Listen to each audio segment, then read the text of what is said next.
முதியோர் ஓய்வூதிய உயர்வு, மாணாக்கரின் கல்விக் கடன்களை அரசே ஏற்கும் என்பன உள்ளிட்ட 5 புதிய தேர்தல் வாக்குறுதிகளை அதிமுக பொதுச் செயலாளர் எடப்பாடி பழனிசாமி அறிவித்துள்ளார். சென்னை ராயப்பேட்டையில் உள்ள அதிமுக தலைமை அலுவலகத்தில் அக்கட்சியின் மாவட்ட செயலாளர்கள் கூட்டம் நடைபெற்றது. பின்னர் செய்தியாளர்களை சந்தித்த பொதுச் செயலாளர் எடப்பாடி பழனிசாமி 2ஆம் கட்ட தேர்தல் வாக்குறுதிகளை அறிவித்தார். தமிழ்நாட்டில் அதிமுக கூட்டணி ஆட்சி அமைந்தால் மூத்த குடிமக்கள், கைம்பெண்கள், மாற்றுத்திறனாளிகள், 3ஆம் பாலினத்தோருக்கு வழங்கப்பட்டு வரும் சமூக பாதுகாப்பு ஓய்வூதியம் 1200 ரூபாயிலிருந்து 2000 ரூபாயாக உயர்த்தப்படும் என்று கூறினார். மாணவர்கள் வங்கிகளில் பெற்றுள்ள கல்வி கடன்களை தள்ளுபடி செய்யும் வகையில் கடன் தொகையை அரசே ஏற்கும். அரிசி குடும்ப அட்டைதாரர்களுக்கு ஆண்டுக்கு 3 விலையில்லா எரிவாயு சிலிண்டர்கள் வழங்கப்படும் என்றும் அவர் அறிவித்தார்.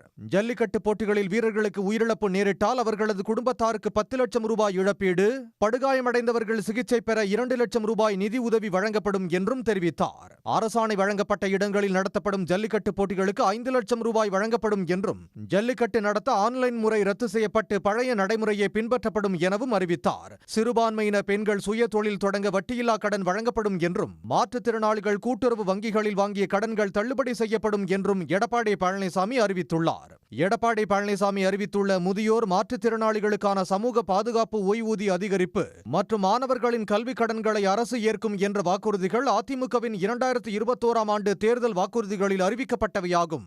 அதேபோல குடும்ப அட்டைதாரர்களுக்கு ஆண்டுக்கு 6 கேஸ் சிலிண்டர் வழங்கப்படும் என 2021இல் எடப்பாடி பழனிசாமி வாக்குறுதி அளித்த நிலையில் இந்த முறை அதனை 3 சிலிண்டர் என சரிபாதியாக குறைத்துள்ளதும் குறிப்பிடத்தக்கது. உடனுக்குடன் செய்திகளை தெரிந்து கொள்ள சன் நியூஸ் பெல் ஐகானை கிளிக் பண்ணுங்க.